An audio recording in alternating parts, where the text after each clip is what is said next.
Hello दोस्तों, GKGS group discussion में आप सभी का स्वागत है।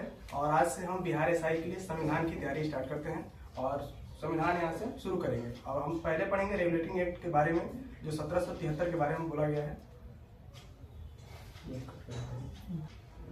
कैमरा को सामने बोलिए ना सभी, बोलिए। 1773 के रेगुलेटिंग एक्ट के बारे में पढ़ना है, ठीक है। इसमें ब्रिटिश जो ईस्ट इंडिया कंपनी थी, भारत में अपने शासन प्रशासन को चलाने के लिए कंपनी ने संसद की तरफ से उसके कानून बनाया गया और पहली बार भारत में संसदीय नियंत्रण स्थापित करने का इसमें प्रयास किया गया था। किसके तहत? 1773 के रेगुलेटिंग एक्ट के तहत किया गया था, ठीक है। और इसके द्वारा पहली बार कंपनी में जो प्रशासनिक और राजनीतिक कार्यों को क्या किया? मान्यता दिया गया था। 1773 के रेगुलेटिंग एक्ट में कंपनी में प्रशासनिक कार्यों और राजनीतिक कार्यों को क्या दिया गया?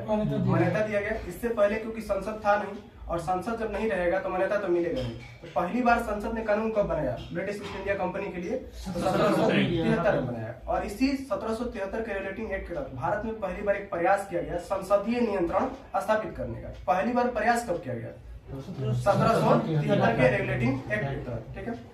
इसके द्वारा केंद्रीय प्रशासन की नींव पड़ी, मतलब इसमें केंद्र के प्रशासन की नींव पड़ी। मतलब एक केंद्र मतलब प्रभाव, जैसे गवर्नर जनरल की नियुक्ति की जाने लगी और एक केंद्रीय प्रशासन की नींव पड़ी। किसके तहत? 1773 के रेगुलेटिंग एक्ट के तहत। इस अधिनियम की कुछ विशेषताएं हैं।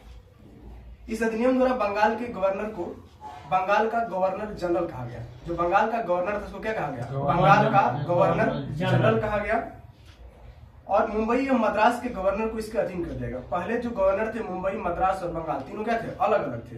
लेकिन 1773 का रेगुलेटिंग एक्ट लाया गया और जो मद्रास और बंबई का गवर्नर था उसको किसके अधीन किया गया? तो बंगाल के गवर्नर के अधीन किया गया। तो क्वेश्चन होगा कि बंबई और मद्रास के गवर्नर को बंगाल के गवर्नर का अधीन कब किया गया? 1773 ना।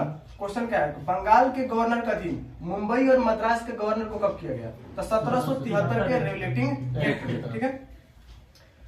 आगे है, इसके तहत बनने वाला प्रथम गवर्नर जनरल कौन था? तो बंगाल का प्रथम गवर्नर जनरल कौन था? तो वारेन हेस्टिंग्स। 1773 के रेगुलेटिंग एक्ट के तहत बनने वाला प्रथम गवर्नर जनरल कौन था? Warren Hastings. बंगाल का प्रथम गवर्नर जनरल कहेगा, ये अलग। भारत का प्रथम गवर्नर कहेगा, ये अलग हो जाता। बंगाल का प्रथम गवर्नर कौन था?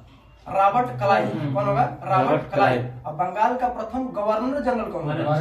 वारेन हेस्टिंग्स होगा। इस एक्ट के अंतर्गत कलकत्ता प्रेसिडेंसी में एक ऐसी सरकार स्थापित की गई जिसके गवर्नर को उसकी परिषद के 4 सदस्य थे, है ना। 1773 के रेगुलेटिंग एक्ट में गवर्नर जनरल की कार्यकारिणी में कुल कितने सदस्य थे? 4 सदस्य। कितने थे? 4 सदस्य थे, जो अपनी सत्ता का उपयोग संयुक्त रूप से करते थे। मतलब चारों मिलकर इस सत्ता का प्रयोग करते थे। अगर मत विभाजन हो जाएगा तो किसी भी अधिनियम पे निर्णय लेना क्या होता था? कठिन होता था। इसीलिए जब भी इनका प्रयोग होता था क्या होता था? संयुक्त रूप से चारों मिलकर इसमें क्या लेते थे? फैसला लेते थे। इस अधिनियम के अंतर्गत कलकत्ता में 1774 में एक उच्चतम न्यायालय की स्थापना की गई, ठीक ना। तो पूछेगा कलकत्ता में उच्चतम न्यायालय की स्थापना किस अधिनियम के तहत की गई? अधिनियम कौन सा था? 1773 का अधिनियम था। तो कलकत्ता में उच्चतम न्यायालय की स्थापना कब की गई? 1774 में किया गया था। इसके मुख्य न्यायाधीश और 3 अन्य न्यायाधीश थे। 1773 के रेगुलेटिंग एक्ट के तहत भारत में स्थापित उच्चतम न्यायालय में कुल न्यायाधीशों की संख्या कितनी थी? 4। कितना था? 4। यह पूछेगा कि 1773 के रेगुलेटिंग एक्ट के तहत स्थापित भारत में अन्य न्यायाधीशों की संख्या कितनी थी? 3। दोनों अलग। कुल न्यायाधीश पूछेगा 4। न्यायाधीश, मुख्य न्यायाधीश के अतिरिक्त अन्य न्यायाधीश कितने थे? 3 थे। कितने थे? 3। 1773 के रेगुलेटिंग में कितने न्यायाधीश हो गए? कुल कितने न्यायाधीश? 4। मुख्य न्यायाधीश के अतिरिक्त कितने न्यायाधीश? 3।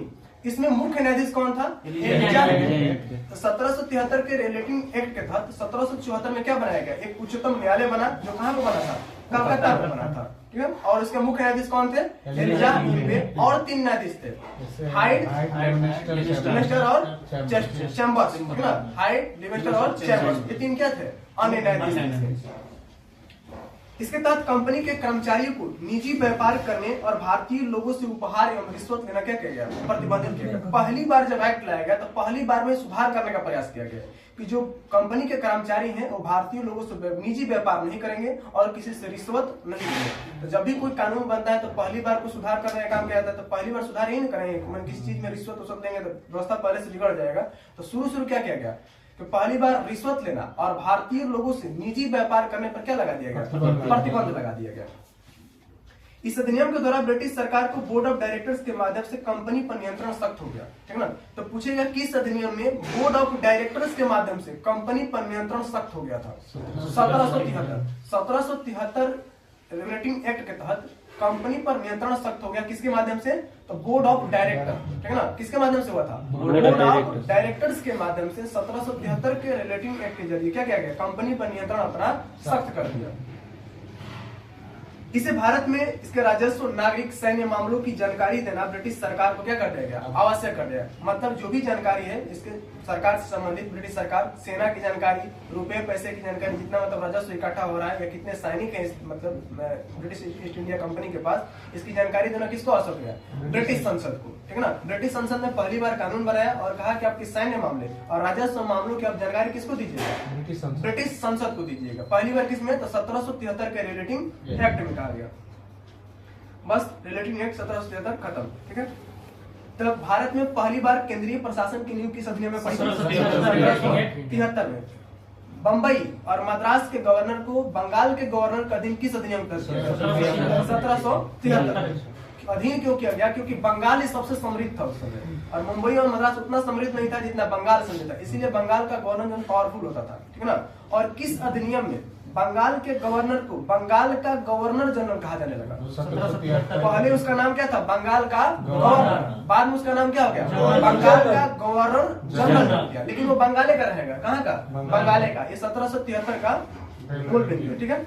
बताइएगा किस अधिनियम के तहत पहली बार कलकत्ता में एक उच्चतम न्यायालय बनाया गया? 1773 के रिलेटिंग एक्ट। बताइएगा 1773 के रिलेटिंग एक्ट जो था उसमें कुल कितने न्यायाधीश थे? 4। मुख्य न्यायाधीश के अतिरिक्त कुल कितने न्यायाधीश? 3 न्यायाधीश थे। मुख्य 1773 के रिलेटिंग एक्ट के तहत 1774 का जो उच्चतम न्यायालय बना था उसमें मुख्य न्यायाधीश कौन थे? 3 और न्यायाधीश थे, उनका नाम क्या था? ठीक है, हाई चैम्बर्स और चेमिस्टर,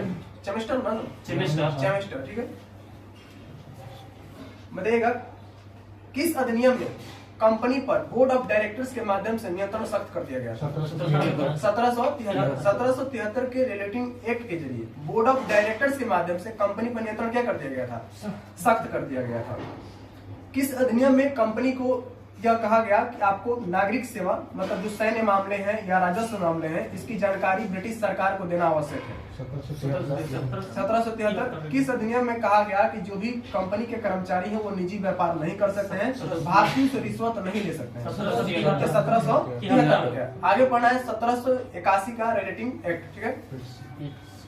एक्ट ऑफ सेटलमेंट। उसका एक एक्ट ऑफ सेटलमेंट कब आया था? तो 1781 में आया था। उसका नाम क्या था? एक्ट ऑफ सेटलमेंट था, ठीक है। इस रिलेटिंग एक्ट की कमियों को दूर करने के लिए एक्ट ऑफ सेटलमेंट का प्रावधान किया गया था, ठीक ना। किसका प्रावधान किया गया?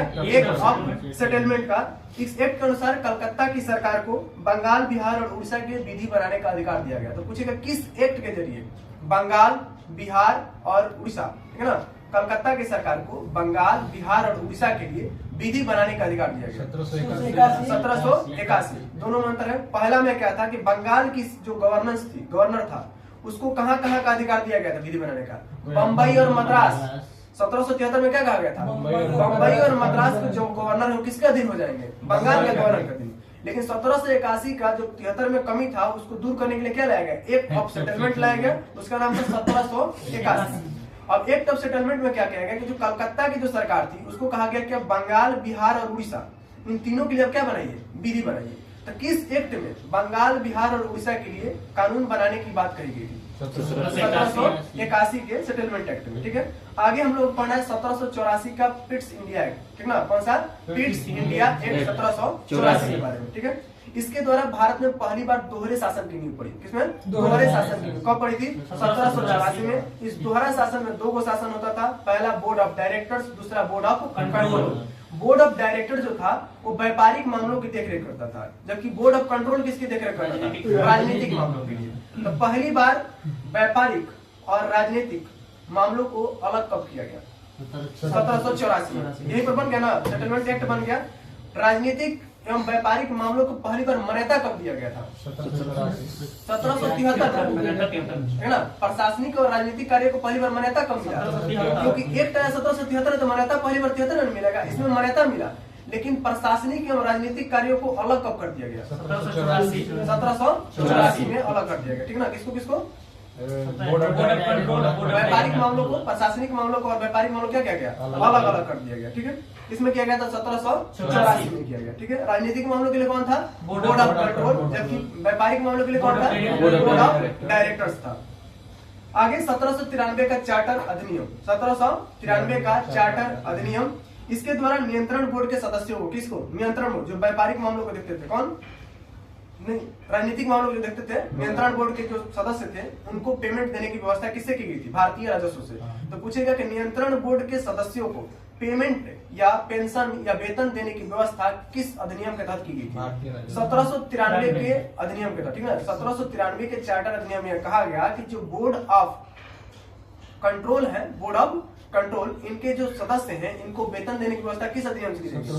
1793 के अधिनियम के अनुसार भारतीय राजस्व से इनको वेतन दिया जाएगा, ठीक है। 1793